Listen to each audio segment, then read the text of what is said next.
ఇక మొదలెడదామా? ముందు వీడియోలో స్టిరాయిడ్ ట్యాబ్లెట్స్ యొక్క సైడ్ ఎఫెక్ట్స్ చూసుకున్నాము. ఈ వీడియోలో వచ్చేసి లాంగ్ టర్మ్గా అంటే దీర్ఘకాలికంగా స్టిరాయిడ్ ట్యాబ్లెట్ వాడితే మీ బాడీకి ఎంత ఇబ్బంది వస్తుంది, ఎంత నష్టం కలిగిస్తారో ఈ వీడియోలో తెలుసుకుందాం. హాయ్, నేను మీ డాక్టర్ శివకృష్ణ, పల్మనాలజిస్ట్, చారిక్ శ్వాస క్లినిక్, కర్నూలు అండి. సో దీర్ఘకాలికంగా స్టిరాయిడ్స్ వాడడం వల్ల ముందుగా మీ కంట్లో ప్రెజర్ పెరిగి గ్లౌకోమా వచ్చే ఛాన్సెస్ ఉంటాయి. రెండోది, మీ ఎక్కువ స్టిరాయిడ్స్ వాడడం వల్ల మకం వాపు వచ్చేసి మూన్ ఫేస్ అంటారు, గండు మకం అంటారు కదా, అలా ఉంటుంది. మూడోది ఏంటంటే మీ ఒంట్లో విపరీతంగా షుగర్ లెవెల్స్ బాగా పెరిగిపోయి కిడ్నీ బయటికి ఎక్స్క్రీట్ చేయలేక కిడ్నీ ఇబ్బందులు వచ్చే ఛాన్సెస్ ఉంటాయి.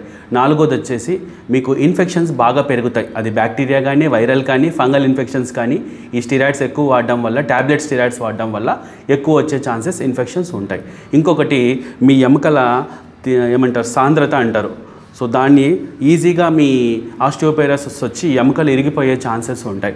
దాని తర్వాత వచ్చేసి మీకు నీరసం రావడం కానీ, వాంతికి వచ్చినట్టు అనిపించడం కానీ, ఆకలి సరిగ్గా వేయకపోవడం కానీ, లేకోకుంటే ఎక్కువ కండరాళ్ళు వీక్గా అనిపించడం కానీ జరుగుతూ ఉంటాయి. సో ఇవన్నీ జరుగుతాయి కాబట్టి మీరు జాగ్రత్తగా ఆలోచించి ట్యాబ్లెట్స్, స్టిరాయిడ్స్ అనేది వాడండి.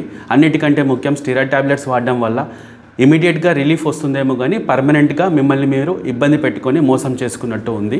అందుకే ట్యాబ్లెట్స్ అంటే చాలామంది అలర్జీకి, ఆస్తమాకి ట్యాబ్లెట్సే వాడుతుంటారు, పీల్చే మందు వాడుకోకుండా ఉంటారు వెంటనే తగ్గాలని చెప్పి.